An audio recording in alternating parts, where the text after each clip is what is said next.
నా కలల కథనం అందరికీ నమస్కారం. నేను మీ లావణ్యంలోని కథానిక కవితను. ఈరోజు మనం వినబోయే స్టోరీ ప్రేమ రహస్యం పార్ట్ 48. ఈ స్టోరీ వినబోయే ముందు మన ఛానల్ని సబ్స్క్రైబ్ చేసుకోండబ్బా.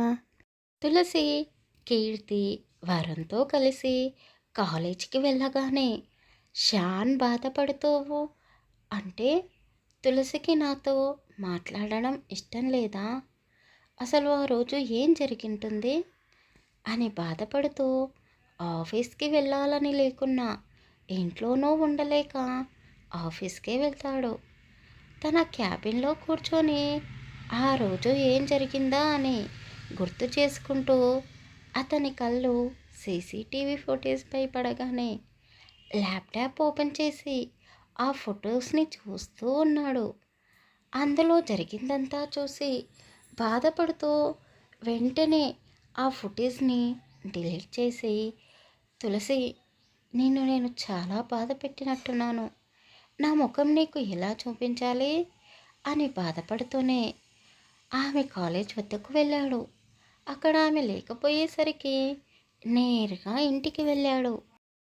ఎలాగైనా సరే తులసి కాళ్ళ మీద పడి క్షమాపణ అడగాలి అనుకున్నాడు.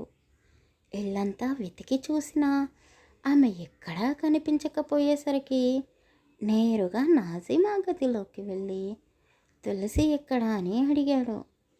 ఆమె వాళ్ళ చిన్నప్పటి ఫొటోస్ని చూస్తూ చిరునవ్వుతోనే, భయ్యా, నీకు బాబీ చెప్పలేదా, తను వాళ్ళ అన్నయ్యతో కలిసి వాళ్ళ ఇంటికి వెళ్ళింది, రేపు ఏదో పూజ ఉందంట, మనల్ని కూడా రమ్మని చెప్పారు, మరీ ముఖ్యంగా నిన్ను రమ్మని చెప్పారు, నువ్వు లేకుండా ఆ పూజ పూర్తి కాదంట అని ఆమె చెప్పగానే షాన్ బాధపడుతూనే ఒక్కో అడుగు వెనక్కి వేస్తూ అతని గదిలోకి వెళ్ళి తులసి ఫోటో చేతిలోకి తీసుకొని అలాగే సోఫాపై కూర్చున్నాడు.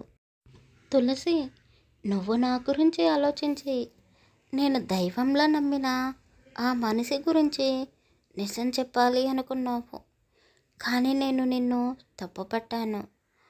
నేను చాలా మూర్ఖంగా ప్రవర్తించాను. నీ నీడను తాకడానికి కూడా నాకు అర్హత లేదు. రేపు మీ ఇంటికి ఎలా రావాలి, వాళ్ళందరినీ ఎలా చూడాలి, మీ కుటుంబాన్ని కూడా నేను చాలా బాధ పెట్టాను.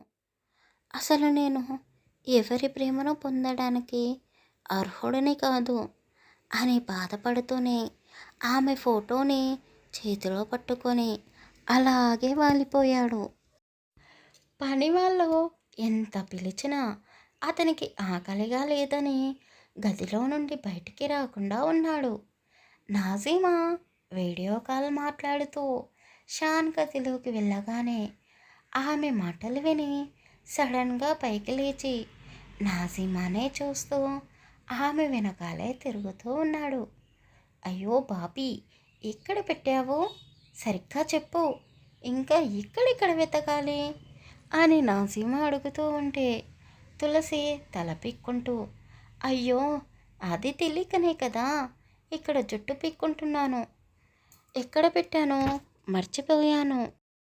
తులసి అలా అనగానే నాజిమా కాస్త కోపం తెచ్చుకుంటూ గది మొత్తం కెమెరా పెట్టి చూపిస్తూ ఉంది.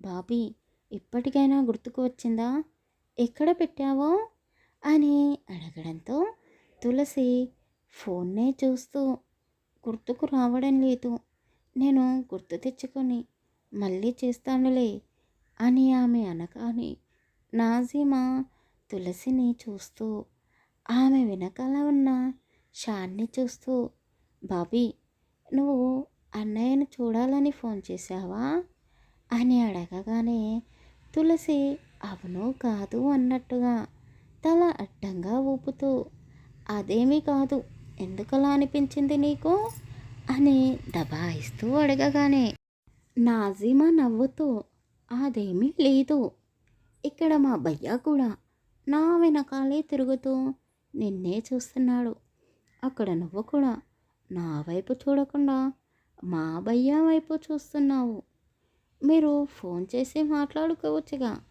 మధ్యలో నన్నెందుకు ఏడిపిస్తున్నారు అని ఆమె అనగానే తులసి గొంతు సవరించుకుంటూ, అదేమీ లేదు, అది ఇక్కడ సిగ్నల్ సరిగ్గా లేనట్టుంది, నేను ఫోన్ కట్ చేయనా అని ఆమె అనగానే నాజిమా నవ్వుతూనే, బాబీ బాబీ, ఒక్క నిమిషం, ఇంతకు నువ్వు ఏం మర్చిపోయావు, ఏం వెతుకుతున్నావు, ఏమీ చెప్పనే లేదు అని ఆమె అడగగానే తులసికి ఏం చెప్పాలో అర్థం కాక ఆమె ఎదురుగా ఉన్న పెన్ని చూపిస్తూ, హా, ఇదిగో ఇలాంటిదే, ఇలాంటి పెన్నే నేను ఎక్కడో పెట్టి మర్చిపోయాను అని ఆమెకు సమాధానం చెప్పి ఫోన్ కట్ చేసింది. బాగుంది మీ ఇద్దరి వరస. అయ్యో పాపం, కడుపుతో ఉంది కదా, తనని ఎందుకు ఇబ్బంది పెట్టాలని కూడా ఆలోచించకుండా నిన్ను చూడాలనిపించి నాకు వీడియో కాల్ చేసినట్టుంది. భయ్యా, ముందు మీ ఇద్దరు అన్నీ మర్చిపోయి హాయిగా ఉండండి, నన్ను ప్రశాంతంగా ఉండనివ్వండి. భయ్యా ప్లీజ్ బాబీకి ఫోన్ చేసి మాట్లాడు, లేదంటే మళ్ళీ ఫోన్ చేసి ఈసారి పెన్సిల్ మర్చిపోయాను అని చెప్తుందేమో అని నాజీమా నవ్వుతూ అనగానే పక్కనే ఉన్న ఫోన్ అతని చేతిలో పెడుతూ ఆమె కిందకు వెళ్ళింది.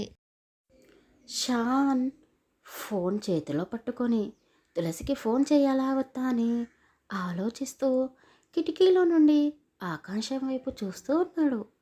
అక్కడ తులసి కూడా నిద్రపోకుండా మేడపైన ఉన్న చుక్కలను లెక్క పెట్టుకుంటూ షాన్ గురించి ఆలోచిస్తూ ఉంది. వరుణ్తో కొద్దిసేపు మాట్లాడాలి అని అనుకుంటే ఈ తులసి ఇంకా నిద్రపోకుండా ఉందేంటి అని ఆమె పక్కనే ఉన్న కీర్తి మనసులోనే అనుకుంటూ ఉంది.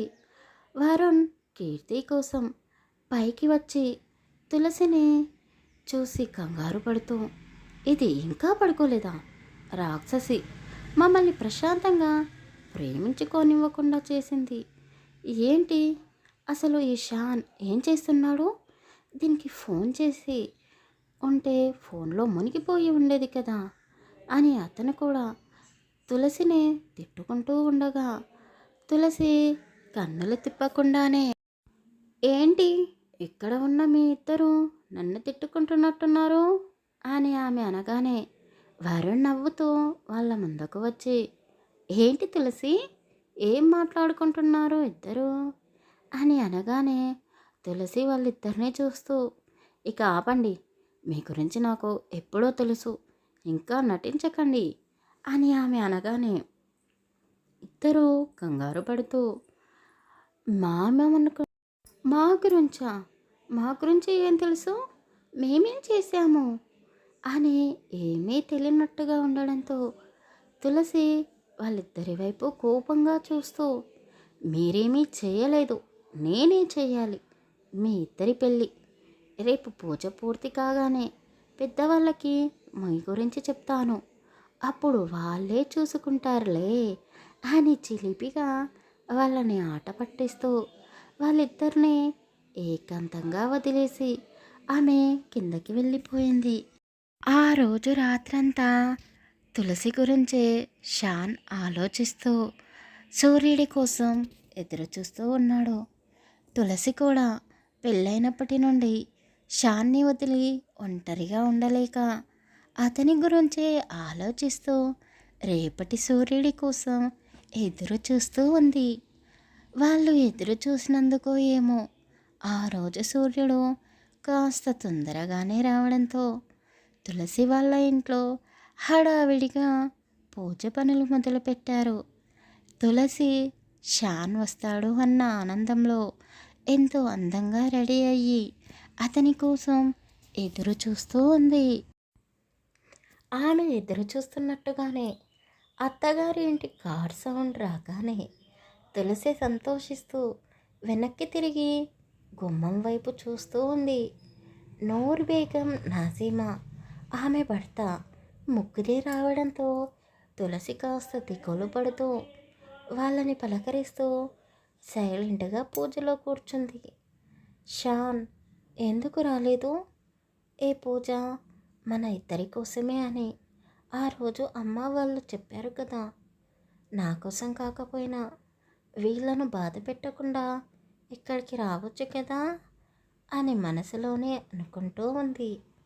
తులసి వాళ్ళ అమ్మ సత్యవతి షాన్ గురించి ఎదురు చూస్తూ, పెద్దమ్మగారు షాన్ బాబు రావడం లేదా అని ఉండబట్టలేక నూర్ బేగంని అడిగింది.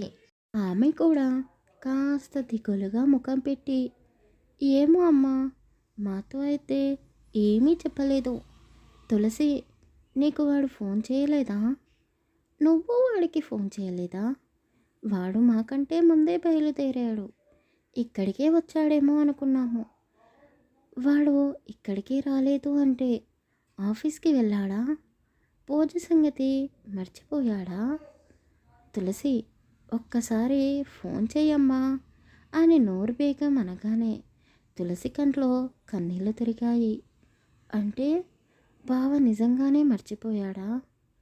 లేదంటే నేను చెప్పకుండా వచ్చానని నాపై కోపంగా ఉన్నాడా అని అనుకుంటూ ఉండగానే పంతులు గారు తులసిని పిలుస్తూ, అమ్మా, పూజకి లేట్ అవుతుంది, మీ వారిని త్వరగా రమ్మని చెప్పు అని అతను అనగానే తులసి వాళ్ళ అమ్మా నాన్నల వైపు చూస్తూ, షాన్, ఎందుకు అందరినీ బాధ పెడుతున్నావు?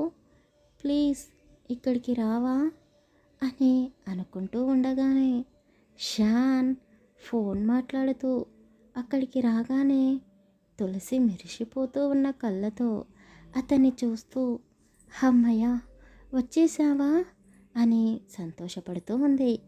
అతను తులసి వైపు చూస్తూనే వాళ్ళ అమ్మా నాన్నల వద్దకు వెళ్ళి వాళ్ళను క్షమించమని కోరాడు.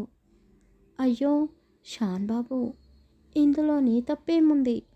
నువ్వు నా చెల్లెలి కొడుకువి, నీపై నాకు ఎప్పుడూ కోపం లేదు అని రాజశేఖర్ అనగానే షాన్ అతన్ని గుండెలకు హత్తుకుంటూ మామయ్య అని మొదటిసారి మనస్ఫూర్తిగా పిలవగానే అక్కడ ఉన్న వాళ్ళందరూ వాళ్ళిద్దరి ప్రేమనే చూస్తూ కన్నీళ్లు పెట్టుకున్నారు. రాజశేఖర్, సత్యవతి ఇద్దరూ సంతోషిస్తూ తులసికి, షాన్కి పట్టుబట్టలు పెట్టి సాంప్రదాయం ప్రకారం పెళ్ళైన కొత్త జంటకి చేయవలసిన పద్ధతులన్నీ చేస్తూ వాళ్ళ ఇంటి నుండి అమ్మాయికి సారె పెడుతూ వడిబియ్యం పోసి సత్యనారాయణ స్వామి పూజ జరిపించారు. అదంతా చూస్తూ షాన్ చాలా సంతోషంగా ఉన్నాడు. అత్తయ్య, ఏదో హడావిడిగా పెళ్లి జరిగింది, కానీ ఇన్ని పద్ధతులు ఉంటాయని తెలిసి ఉంటే నేను ఇలాగే పెళ్లి చేసుకునేవాడిని అని అతను అనగానే తులసి అతన్నే చూస్తూ, షాన్, నువ్వు నీ బాధనంతా మర్చిపోయావా? లేక ఎవ్వరూ బాధపడకూడదు అని ఇలా నవ్వుతూ ఉన్నావా అని మనసులోనే అనుకుంటూ ఉంది. పూజ పూర్తి కాగానే అందరూ సంతోషంగా కబుర్లు చెప్పుకుంటూ భోజనాలు చేస్తున్నారు. అందరూ సరదాగా ఉన్న సమయంలోనే షాన్ తులసి వద్దకు వచ్చి, తులసి, ఇక్కడ మనం వచ్చిన పని అయిపోయింది కదా, ఇక వెళదాం పదా అని అతను అనగానే అందరూ కాస్త ఆశ్చర్యంగా చూస్తూ, అదేంటి బాబు, అప్పుడే వెళ్దామంటున్నారు? ఈరోజు ఇక్కడే ఉండి రేపు వెళ్ళండి అని వాళ్ళు చెప్పగానే షాన్ కుదరదు అని ఖచ్చితంగా చెప్పగానే తులసి కాస్త బాధపడుతూ అతని వైపు చూసింది. భయ్యా, అందరూ అంతగా అడుగుతున్నారు, అయినా ఇది పరాయి ఇల్లు కాదు కదా, మన అమ్మ పుట్టిన ఇల్లు, అంటే మన అమ్మమ్మ వాళ్ళ ఇల్లు, ఒక్కరోజు ఉంటే ఏం కాదు అని నాజిమా అనగానే షాన్ ఆమె వైపు ఒక్క కంటితో చూడగానే ఆమె మౌనంగా ఉండిపోయింది. అత్తయ్య, మామయ్య, మీరేమీ బాధపడకండి, వాళ్ళని పంపించేసేయండి, మేము మాత్రం ఇక్కడే ఉంటాం అని నాజిమా నవ్వుతూ చెప్పగానే వాళ్ళు అతన్ని ఇబ్బంది పెట్టడం ఇష్టం లేక తులసిని అతనితో పంపించారు. షాన్ మౌనంగా కార్ డ్రైవ్ చేస్తూ ఉంటే తులసి కూడా మౌనంగా ఉండి అతని వైపు చూడకుండా కార్ విండోల నుండి బయటికి చూస్తూ, ఏమైంది, ఎందుకని అక్కడి నుండి నన్ను తీసుకొని వస్తున్నాడు అని ఏవేవో ఆలోచిస్తూ ఉంది. అంతలోనే ఇంటికి చేరిపోగానే కార్ పక్కన పెట్టేస్తూ తులసి చెయ్యి పట్టుకొని లోపలికి తీసుకొని వెళ్ళాడు. అతను రోజు నమాజు చేసుకునే గదిలోకి తీసుకొని వెళ్ళి, తులసి, ఈ గది నా కోసం మాత్రమే ఏర్పాటు చేసుకున్నాను. ఇది నేను రోజు నమాజ్ చేసుకునే గది. ఎంతో పవిత్రంగా చూసుకుంటాను. నువ్వు గమనించావో లేదో, ఇక్కడికి మా నానమ్మ చెల్లెలు కూడా రారు. నువ్వు కూడా ఒక్కసారి కూడా రాలేదు.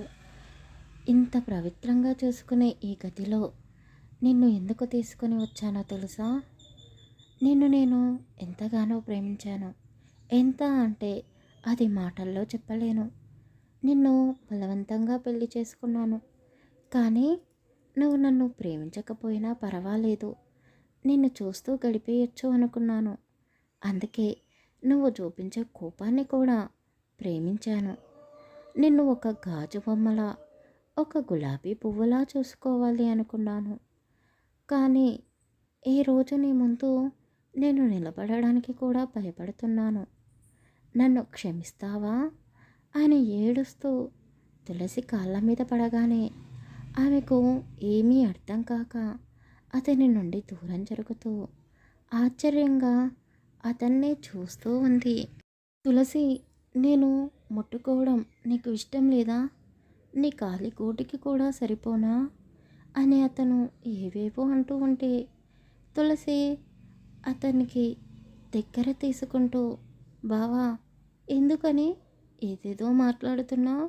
నువ్వు ఏం చెప్పాలనుకుంటున్నావో నేరుగా చెప్పు, నాకు ఏమీ అర్థం కావడం లేదు అని తులసి కూడా ఏడుస్తూ అనగానే అతను పైకి లేస్తూ ఆమె నుండి కాస్త దూరం జరుగుతూ, తులసి, ఆ రోజు రాత్రి ఏం జరిగిందో నాకు తెలిసింది. నేను ఎంతగా బాధ పెట్టానో తలుచుకుంటూనే నాకు నాపైనే అసహ్యం కలుగుతుంది. నువ్వు ఏ శిక్ష విధించినా నేను భరిస్తాను. కానీ నాతో మాట్లాడకుండా ఈ ఇంట్లో నుండి ఎక్కడికి వెళ్ళకు అని మళ్ళీ ఆమె కాళ్ళ మీద పడబోయాడు. తులసి అతని చేతులను పట్టుకుంటూ, బావా, ఏం చేస్తున్నావు? చిన్న పిల్లాడిలా అలా ఏడుస్తున్నావెందుకు? అయినా నువ్వు ఆ రోజు తాగిన మత్తులో ఉన్నావు. నేను నీకు ఆ విషయం చెప్పి బాధ కలిగించాను. నేను అలా మాట్లాడి ఉండకూడదు. నీకు మీ అమ్మ అంటే ఎంత ప్రేమనో తెలిసి కూడా ఆమె గురించి చెప్పాలి అనుకున్నాను. నువ్వు అప్పుడు చాలా బాధలో ఉన్నావు. నేను నిన్ను ఓదార్చి దగ్గరికి తీసుకోవాలి, కానీ నీ మనసుకు బాధ కలిగేలా చేశాను. ఆ రోజు జరిగింది ఒక కలలా నేను మర్చిపోయాను. నువ్వు కూడా నీ జీవితంలో జరిగిన చేదు జ్ఞాపకాలన్నింటినీ కలలాగే మర్చిపో అని తులసి అనగానే షాన్ ఆమెను గుండెలకు హత్తుకుంటూ, అంటే తులసి, నువ్వు నన్ను క్షమించినట్టేనా అని అతను అడగగానే తులసి అతని కన్నీళ్లను తుడుస్తూ, అన్నీ మర్చిపోమ్మని చెప్పాను, అంతేగాని నిన్ను క్షమించాను అని చెప్తున్నానా అని తులసి కాస్త చిలిపిగా అనగానే అతను ఆమె చిలిపితనాన్ని అర్థం చేసుకోలేక, అంటే తులసి, నువ్వు నాపై ఇంకా కోపంగా ఉన్నావా? నీ కోపం పోవాలి అంటే ఏం చేయాలో చెప్పు అని అతను బ్రతిమాలతో అడగగానే, సరే, అంతలా బ్రతిమాలుతున్నావు, పైగా నువ్వు పవిత్రంగా చూసుకునే ఈ గదిలో క్షమాపణ కోరావు, కాస్త ఆలోచించాల్సిన విషయమే అంటూ తులసి తెగ ఆలోచిస్తూ ఆ గదిలో నుండి బయటకి వచ్చింది. ఆ తర్వాత ఏం జరగబోతుంది తర్వాయి భాగంలో తెలుసుకుందాం. కథ నచ్చితే లైక్ చేసి కామెంట్ చేసి మన ఛానల్ని సబ్స్క్రైబ్ చేసుకోండి అబ్బా.